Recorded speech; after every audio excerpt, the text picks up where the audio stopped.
بسم اللہ الرحمن الرحیم۔ شروع اللہ کے نام سے جو بڑا مہربان نہایت رحم والا ہے۔ الحمدللہ نحمده ونستعینه ونستهدیه ونعوذ باللہ من شرور انفسنا ومن سیئات اعمالنا واشهد ان لا الہ الا اللہ وحدہ لا شریک له واشهد ان محمدا عبده ورسوله اللهم صل على محمد وعلى آل محمد كما صليت على إبراهيم وعلى آل إبراهيم إنك حميد مجيد اللهم بارك على محمد وعلى آل محمد كما باركت على إبراهيم وعلى آل إبراهيم إنك حميد مجيد اللهم انفعنا بما علمتنا وعلمنا ما ينفعنا وزدنا علما اعوذ باللہ السمیع العلیم من الشیطان الرجیم بسم اللہ الرحمن الرحیم وَإِنَّهُ لَتَنزِيلُ رَبِّ الْعَالَمِينَ نزل به الروح الأمين على قلبك لتكون من المنذرين بلسان عربي مبين صدق اللہ العظیم۔ حضرات دی وقار، آپ نے ابھی تک بڑے صبر کے ساتھ، محبت کے ساتھ، ذوق کے ساتھ علماء کرام کی گفتگو سماعت فرمائی ہے، اور آپ خوش نصیب ہیں کہ اتنے صبر اور دل جمعی کے ساتھ ابھی بھی آپ ماشاءاللہ تشریف فرما ہیں۔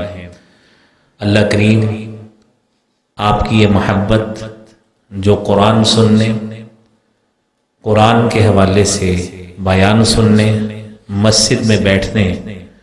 اور دین کی باتیں سننے کے حوالے سے اللہ آپ کا اخلاص اور محبت قبول فرمائے۔ رسول کریم صلی اللہ علیہ وآلہ وسلم نے فرمایا ہے، احب البلاد الی اللہ مساجدها،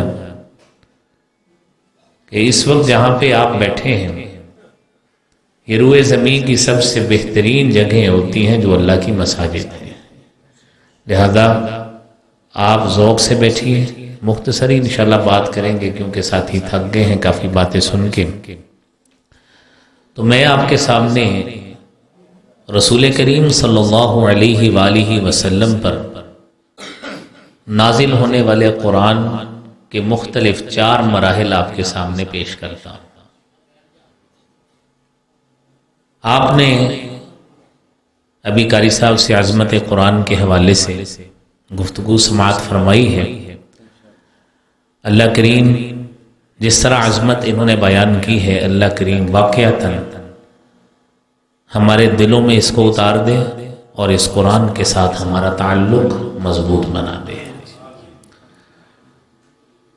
نبی کریم صلی اللہ علیہ وآلہ وسلم پر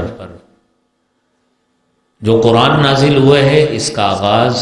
اللہ احکم الحاکمین نے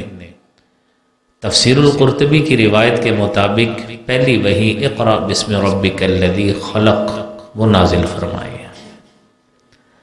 یہ 5 آیات پر مشتمل یہ وحی الہی جو اس بات کی تلقین کرتی ہے اور ہم تمام لوگوں کی اس حوالے سے ذہن سازی کرتی ہے کہ احکامات الہی آسمانی کتب اور آسمانی صحائف کے نزول کے سلسلے کی آخری کڑی وہ قرآن مجید فرقان حمید ہے،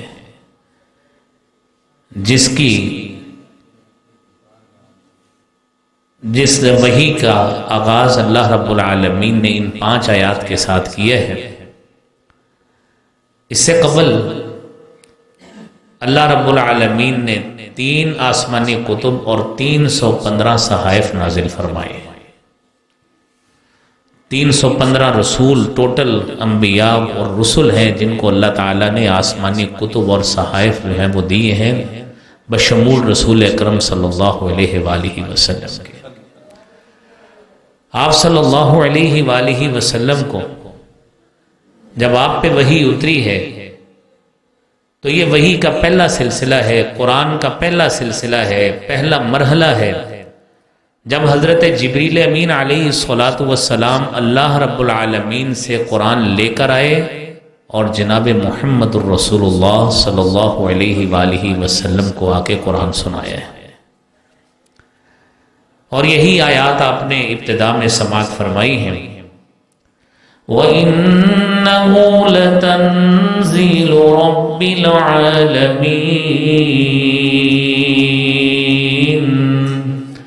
نزل به الروح الأمين على قلبك لتكون من المنذرين۔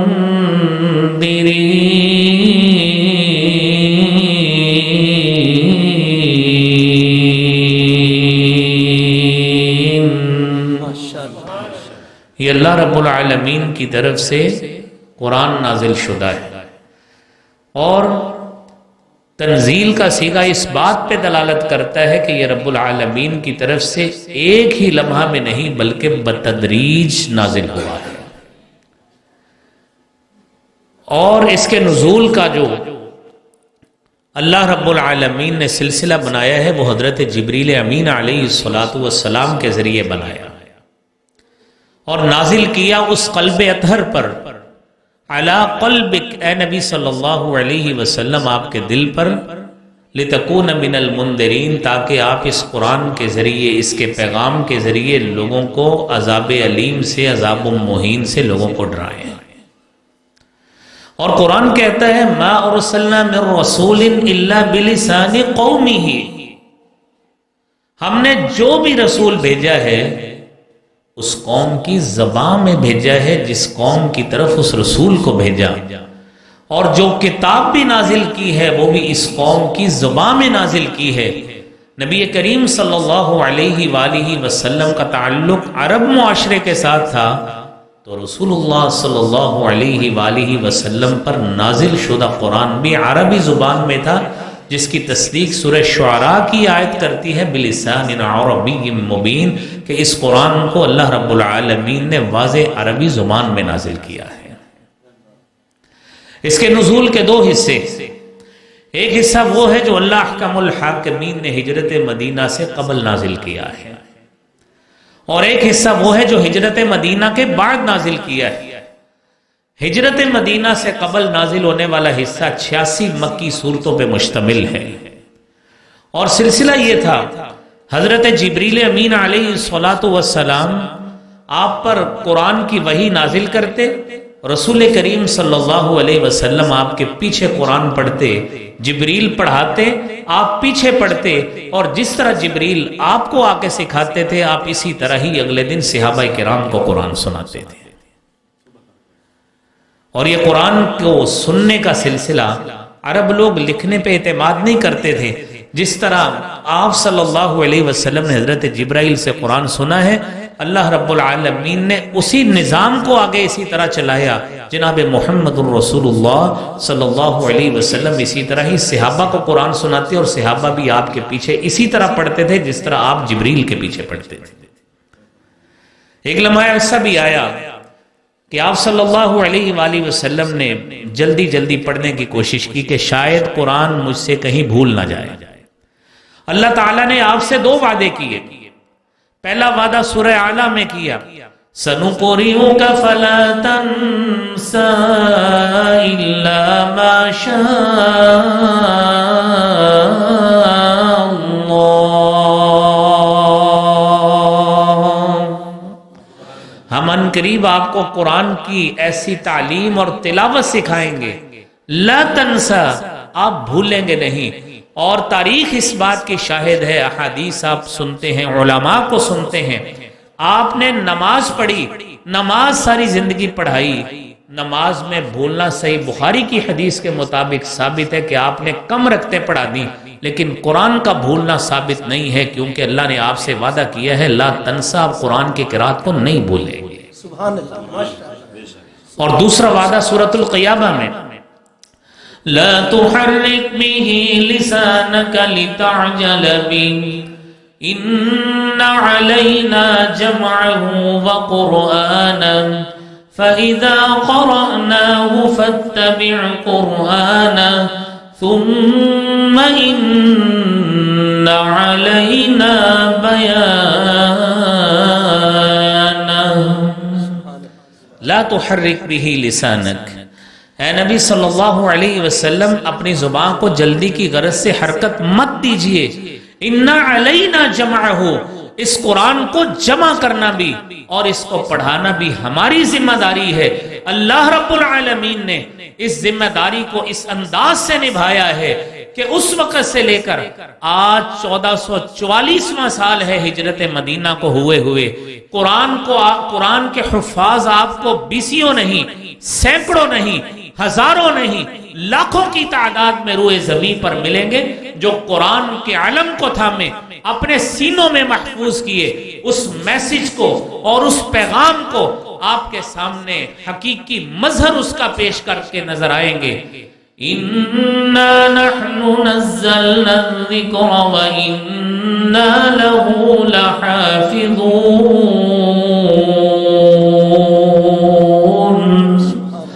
اس قرآن کو نازل بھی ہم نے کیا ہے اور اس کی حفاظت بھی ہم کرنے والے ہیں۔ روئے زمین پر حفاظ آتے گئے، جنگوں میں بھی شہید ہوئے اور دھوکے سے بھی شہید ہوتے گئے، لیکن اللہ رب العالمین نے اس قرآن کو بھی زندہ رکھا، قرآن کے تھامنے والوں کو بھی زندہ رکھا، قرآن کے قراء کو بھی زندہ رکھا اور اس کے طلبہ کو بھی زندہ رکھا۔ اور یہ نزول قرآن نبی صلی اللہ علیہ وآلہ وسلم کا مکی دور ہے، 12 سال 5 ماہ 12 دن نزول قرآن کا پیریڈ ہے۔ مدنی دور ہے، 9 سال 9 ماہ اور 9 دن اس کے نزول کا پیریڈ ہے، اور دونوں کو ملائے 22 سال 2 ماہ اور 21 دن یہ پورا دورانیہ بنتا ہے جس میں قرآن کریم کو نازل کیا گیا۔ اور حقیقی معنوں میں قرآن کریم کی اس آیت کی صداقت انہی دورانیے سے معلوم ہوتی ہے جو سورہ بنی اسرائیل میں اللہ رب العالمین نے ارشاد فرمایا ہے، وَقُرْآنًا فَرَقْنَاهُ لِتَقْرَأَهُ عَلَى النَّاسِ عَلَى مُكْثٍ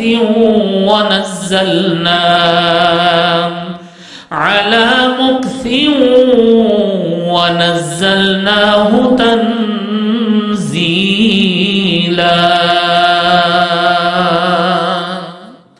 یہ قرآن ایسی کتاب ہے جس کو ہم نے آپ پہ بمہلت نازل کیا ہے۔ ایک ہی مرتبہ آپ کے اوپر قرآن کو نہیں نازل کیا،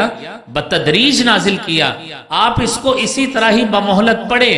نزلناہ تنزیلا باب تفعیل کا صیغہ ہے کہ بتدریج ہم اس کو آپ کے اوپر نازل کرتے رہے، اور جس طرح آپ کے اوپر قرآن نازل ہوتا رہا ہے آپ اسی طرح ہی حضرت جبرائیل سے سن کر صحابہ کرام کو پڑھاتے رہے۔ اور قرآن کے نزول کا دوسرا مرحلہ بھی یہی ہے کہ جب رسول اکرم صلی اللہ علیہ وآلہ وسلم نے خود قرآن کو اپنے صحابہ کرام کو سکھایا۔ کیسے سکھایا؟ آپ وہ احادیث کو سماعت فرمائیں جو نبی کریم صلی اللہ علیہ وآلہ وسلم سے 3 صحابہ کرام، حضرت ابی بن کعب، حضرت عثمان بن عفان رضی اللہ تعالی عنہما، اور تیسرے صحابی سیدنا ابو بکر صدیق رضی اللہ تعالی عنہ، اور ایک روایت کے مطابق عبداللہ بن مسعود رضی اللہ تعالی عنہ، ان سے حدیث روایت ہے۔ صحابی تینوں بیان کرتے ہیں کہ کان النبی صلی اللہ علیہ وآلہ وسلم یقرئنا القرآن، نبی کریم صلی اللہ علیہ وآلہ وسلم ہمیں قرآن پڑھایا کرتے تھے، لا یجاوزون العشر، ہمیں 10 آیات کا سبق دیتے تھے، 10 آیات سے آپ آگے نہیں جاتے تھے، حتی یتعلموا ما فیہ من العمل، یہاں تک کہ صحابہ قرآن کی تعلیم کے ساتھ جب تک عملی مظاہرہ اس پہ نہیں کرتے تھے رسول اللہ صلی اللہ علیہ وسلم ان کو آگے سبق نہیں دیا کرتے تھے۔ یہ نبی کریم صلی اللہ علیہ وآلہ وسلم یہ کام کرتے تھے۔ اور امام عبد الرحمن السلمی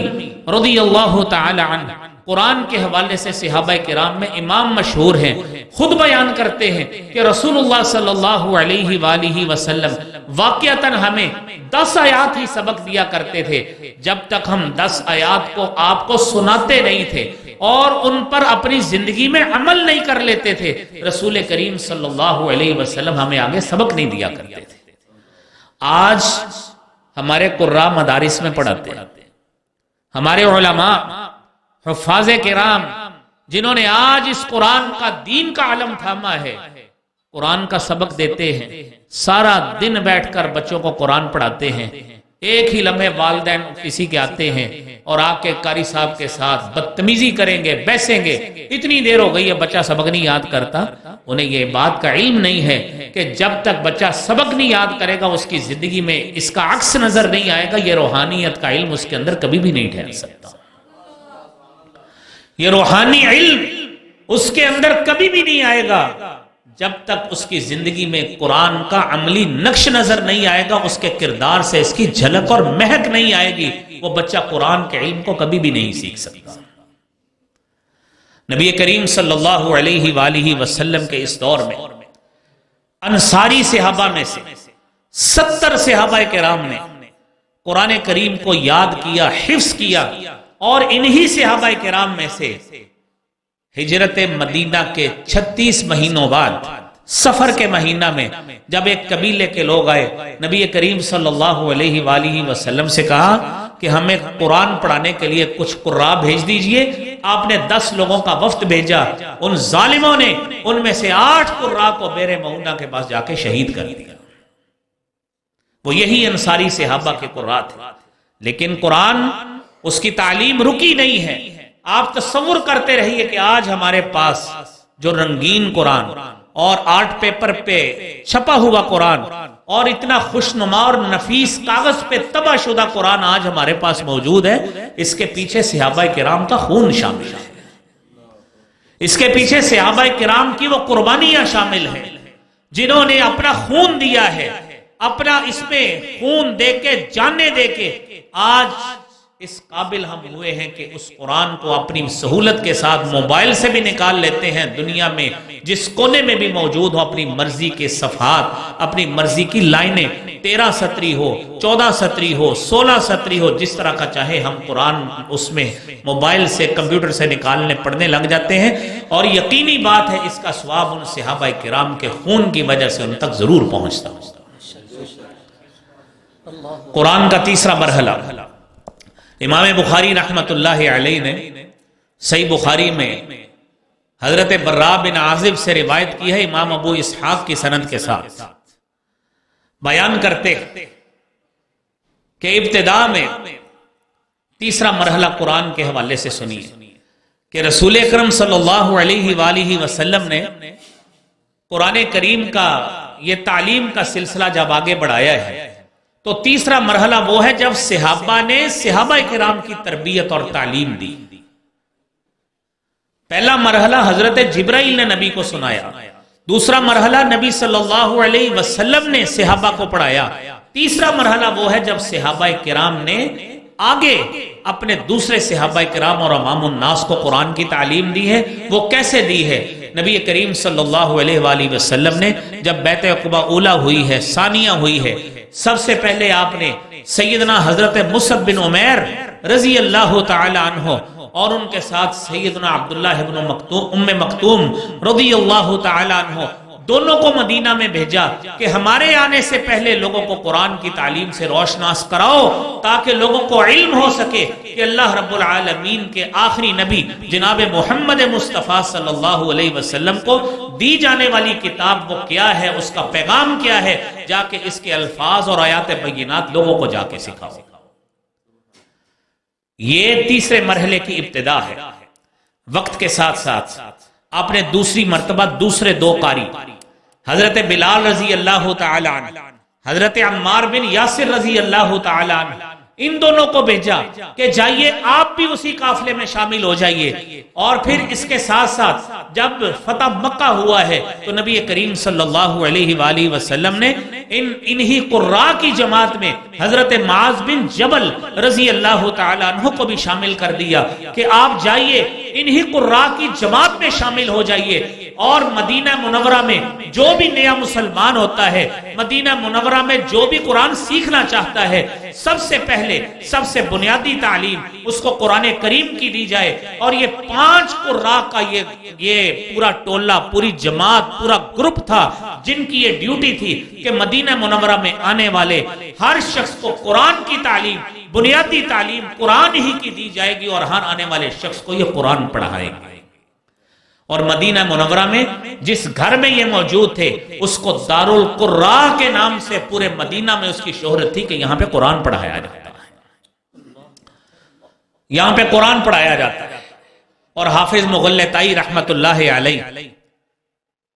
وہ لکھتے ہیں کہ مدینہ منورہ میں یہ کام چونکہ سب سے پہلے حضرت مصعب بن عمیر رضی اللہ تعالیٰ عنہ نے کیا ہے، جنگ احد میں ان کی شہادت ہو گئی تھی 3 ہجری میں، لیکن انہوں نے جتنی محنت کی ہے مدینہ منورہ کے قراء میں سب سے پہلے اگر کسی شخص کو قاری اور مقری کہلانے کا اگر لقب دیا گیا تھا وہ حضرت مصعب بن عمیر رضی اللہ تعالیٰ عنہ کو دیا گیا تھا، کیونکہ وہ مدینہ میں سب سے پہلے قاری اور استاد مقرر تھے جنہوں نے قرآن پڑھانے کے لیے اپنے آپ کو وقف کر دیا تھا۔ آج میرے بھائیوں، ہم سارے لوگ دیکھتے بھی ہیں، سنتے بھی ہیں کہ قرآن پڑھنے والے، قرآن پڑھانے والے، اللہ رب العالمین نے ان کی قدریں، نبی صلی اللہ علیہ وسلم نے فرمایا اشراف امتی حملۃ القرآن، میری امت کے جو سب سے زیادہ شرف والے، منقبت والے لوگ ہوں گے حملۃ القرآن، وہ قرآن کے حامل ہوں گے، جو قرآن کو پڑھنے والے، قرآن سیکھنے والے، قرآن کو سکھانے والے، قرآن کا ترجمہ پڑھانے والے، قرآن کی تفسیر پڑھانے والے، ممبر پہ آپ کو قرآن سنانے والے، مصلی پہ آپ کو قرآن سنانے والے، گھر میں آپ کو قرآن پڑھانے والے، جو شخص بھی آپ کو قرآن کی تعلیم دیتا ہے وہ اسی مقصد کے ساتھ، اسی الفاظ کے ساتھ وہ وابستہ ہے، اللہ تعالیٰ اس کو بھی یہی شرف عطا فرمائیں گے جو اللہ تعالیٰ حامل قرآن کو عطا فرماتے ہیں۔ یہ میرے محترم بھائیوں، نبی کریم صلی اللہ علیہ وآلہ وسلم کے صحابہ کرام بھی، انہوں نے بھی جا کے گھر گھر جا کے قرآن کی تعلیم دی۔ صحابی بیان کرتے ہیں وَقَانَ خَبَّابُ بْنُ الْأَرْضِ يختلف الى فاطمہ بنت خطاب، حضرت خباب بن ارد، یہ قاری صاحب واقعہ ابتدا میں سنا رہے تھے حضرت عمر فاروق کی بہن سیدہ فاطمہ کا، سیدہ فاطمہ کو سارا قرآن پڑھایا ہے حضرت خباب بن ارد رضی اللہ تعالیٰ عنہ، ان کے گھر میں جا کے قرآن کی تعلیم دی ہے۔ لہذا قرآن کی تعلیم گھروں میں جا کر دینا، بازار میں جا کر دینا، جہاں پہ ممکن ہو سکے قرآن کو پڑھانا، یہ اللہ کے نبی کے صحابہ کی سنت ہے۔ قرآن کی تعلیم دی، گھر میں آتے تھے، مقصد ایک تھا کہ میری یہ بہن اس کو قرآن پڑھنا آ جائے۔ اور نبی کریم صلی اللہ علیہ وآلہ وسلم، جامع ترمذی کی بھی حدیث ہے، فرماتے تھے کہ قرآن کو سیکھو، استقرئوا القرآن من اربعۃ، قرآن سیکھنا ہے تو میرے صحابہ میں 4 مستند قاری ہیں، ان سے قرآن سیکھو، ان کی آواز، ان کے قرآن کے پڑھنے کا انداز، ان کے تلفظ، ان کے قرآن کا فہم۔ عام صحابہ اپنی اپنی جگہ پہ قرآن کے باہر ہوں گے، لیکن آپ نے ان 4 خوش نصیبوں کے نام لیے ہیں۔ ابی بن کعب کا نام لیا ہے، عبداللہ بن مسعود کا نام لیا ہے، سالم مولا ابی حذیفہ کا نام لیا ہے۔ نبی کریم صلی اللہ علیہ وآلہ وسلم نے ان صحابہ کے نام لیے کہ ان سے قرآن سیکھا کرو، عبداللہ بن مسعود سے سیکھو، ابی بن کعب سے سیکھو، سالم سے سیکھو۔ تو میرے محترم بھائیوں، رسول اقدس صلی اللہ علیہ وآلہ وسلم نے صحابہ کرام کو جس طرح قرآن کریم کی مہارت تامہ آپ نے خود قرآن پڑھ کے، قرآن سنا کے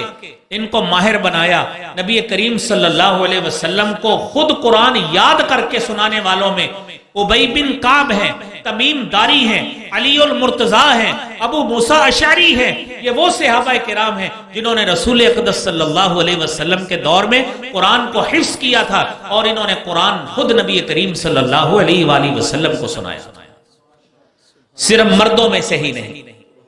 آپ کی امہات میں، آپ کی ازواج میں سے، مومنوں کی امہات میں سے سیدہ حفصہ نے قرآن یاد کیا، ام سلمہ نے قرآن یاد کیا، سیدہ عائشہ صدیقہ رضی اللہ تعالی عنہ، یہ تینوں امہات نے قرآن یاد کر کے نبی کریم صلی اللہ علیہ وآلہ وسلم کو سنایا۔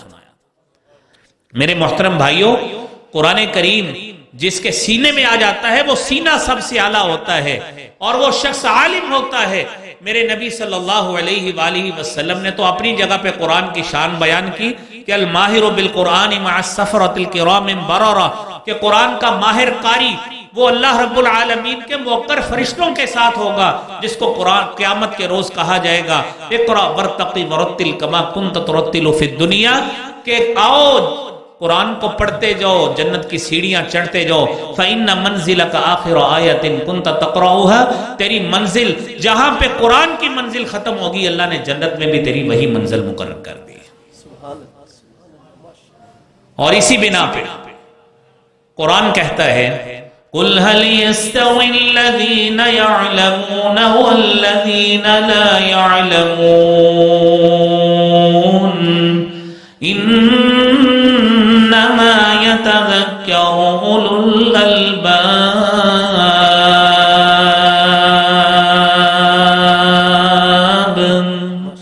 جس شخص کو اللہ رب العالمین قرآن کا علم دے دے، دین کا علم دے دے، وہ اہل علم ہوتا ہے، صاحب علم ہوتا ہے، صاحب عقل ہوتا ہے، صاحب فراست ہوتا ہے، صاحب دانش ہوتا ہے۔ جو اہل دانش اور اہل عقل ہوتا ہے وہ عالم ہوتا ہے، تو کیا عالم اور جاہل برابر ہو سکتے ہیں؟ ہرگز نہیں ہو سکتے۔ اور حقیقی معنوں میں اللہ رب العالمین سے ڈرنے کا حق ادا کرتے ہیں تو یہی صرف لوگ کرتے ہیں، اس کے علاوہ کوئی نہیں کرتا۔ نبی کریم صلی اللہ علیہ وآلہ وسلم نے قرآن پڑھنے کی تلقین کی۔ آگے میرے بھائیوں رمضان کا مہینہ آ رہا ہے کہ رمضان کے مہینے میں ہر شخص، ہر مومن مسلمان کی خواہش اور کوشش ہوتی قرآن کو زیادہ سے زیادہ پڑھے۔ میرے نبی نے ہمیشہ کے لیے ہمیں حکم دیا ہے اقرأوا القرآن، قرآن پڑھا کرو، فإنه يأتي يوم القيامة شفيعا لأصحابه، یہ کل قیامت کے روز قرآن آئے گا شفیعا لأصحابه، اپنے ساتھی، اپنے صاحب کے لیے سفارشی بن کے آئے گا۔ اور اب جانتے ہیں سفارش اسی کی ہی کی جاتی ہے جو بندہ کسی کا جگری دوست اور یار ہوتا ہے۔ قرآن کے ساتھ ہم نے لو لگائی ہوگی، قرآن سے محبت بڑھائی ہوگی اور قرآن سے اپنا تعلق نبھایا ہوگا تو یہ قرآن ہمارا سفارشی بن کے ہمیں جنت میں لے کے جائے گا۔ لیکن یاد رکھیے قرآن کریم کو اگر پڑھ کے بھلا دیا،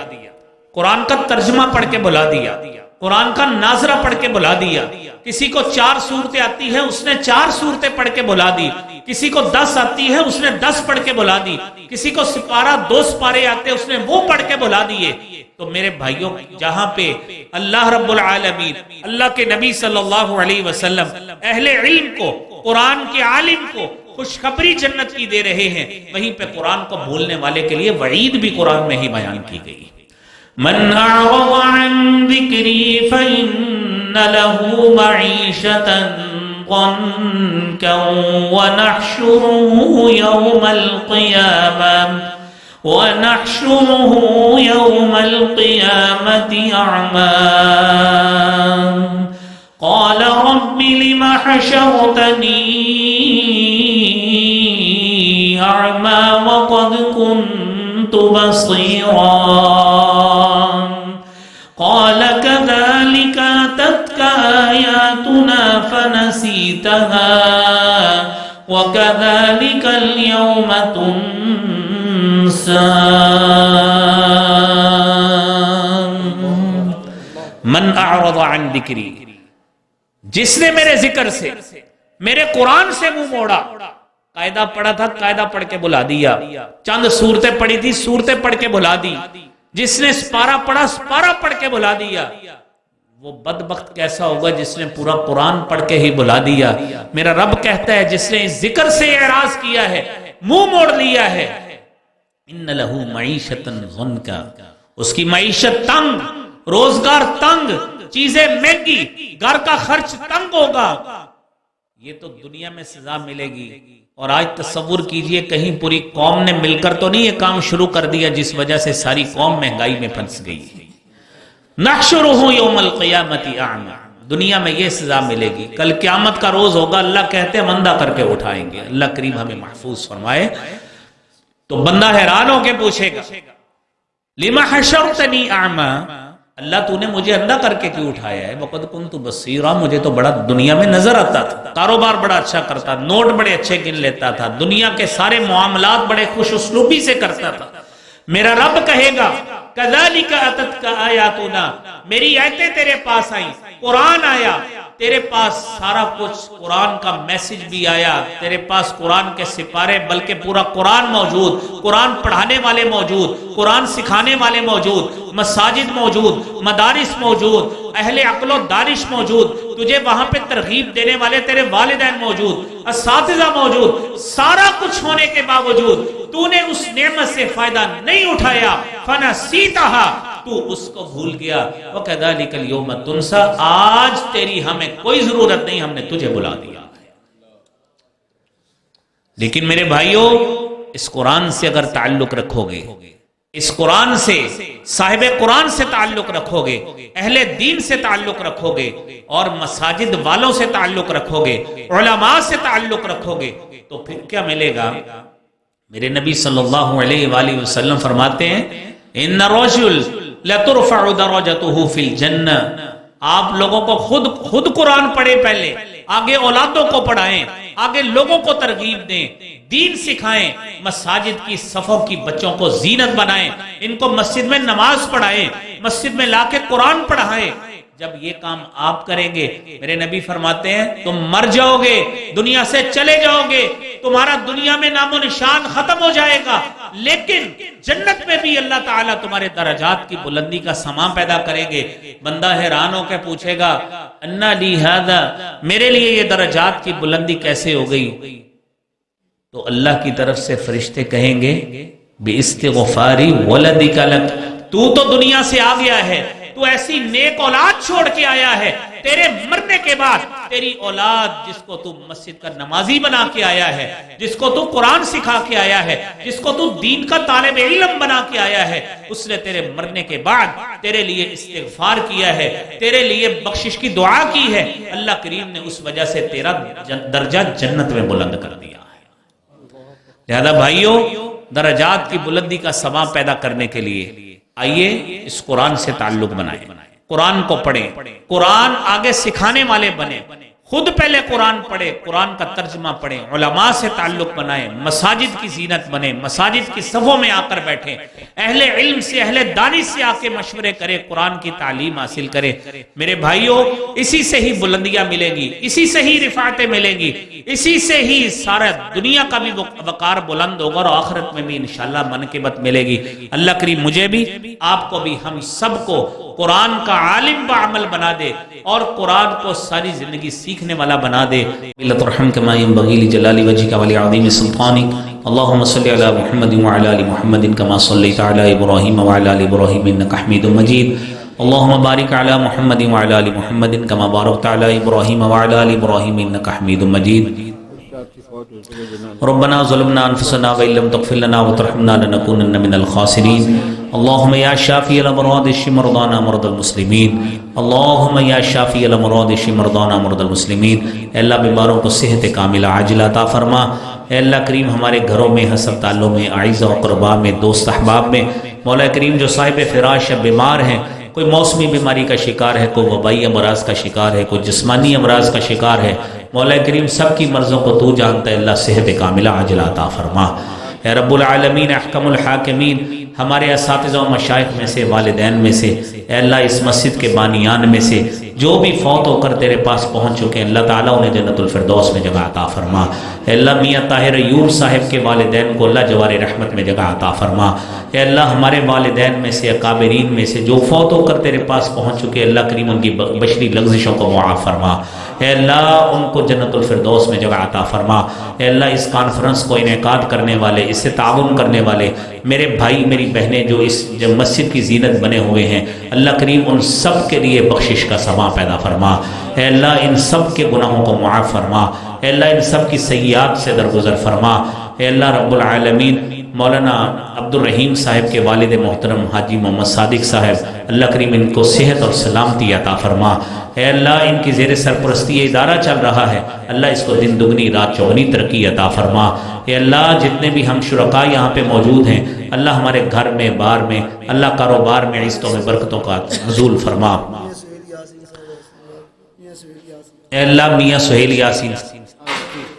اے اللہ میاں سہیل یاسین صاحب، اللہ کریم انہیں جنت الفردوس میں جگہ عطا فرما۔ اے اللہ ان کی بشری لغزشوں کو معاف فرما۔ اے اللہ رب العالمین ہمارے گھر میں، اے اللہ کسی گھر میں پریشانی ہے، کوئی اولاد کے حوالے سے پریشان، کوئی کاروبار کے حوالے سے پریشان، اللہ تو سب کی پریشانیوں کو خوشیوں میں بدل دے۔ اے اللہ سب کی پریشانیوں کو خوشیوں میں بدل دے۔ اے اللہ بے اولادوں کو اولاد عطا فرما۔ اے اللہ ہمارے ملک میں سیاسی اور معاشی استحکام عطا فرما۔ اے اللہ ہمارے ملک میں سیاسی اور معاشی استحکام عطا فرما۔ اے اللہ اس مملکت کو اللہ دین کے نام پہ حاصل کیا گیا، اللہ اس میں دین کا بول بالا فرما۔ اے اللہ اس میں اسلام کا بول بالا فرما۔ اے اللہ اہل حل و عقد کو اس کے لیے دن دگنی رات چوگنی منتیں خلوص کے ساتھ کرنے کی توفیق عطا فرما۔ اے اللہ اس مملکت کی حفاظت فرما۔ اے اللہ اس مملکت کی حفاظت فرما۔ اے اللہ اس کا غیبی تحفظ فرما۔ اے اللہ اہل حل و عقد کو اس کا دل و جان سے اس کا تحفظ یقینی بنانے کی توفیق عطا فرما۔ اے مولا کریم جو مانگ سکے وہ بھی عطا فرما، جو نہیں مانگ سکے اللہ جائز حاجات ہے اللہ تو جانتا ہے وہ بھی عطا فرما۔ ربنا تقبل منا انك انت السميع العليم وتب علينا انك انت التواب الرحيم وصلى الله على النبي وعلى اله واصحابه اجمعين برحمتك يا ارحم الراحمين۔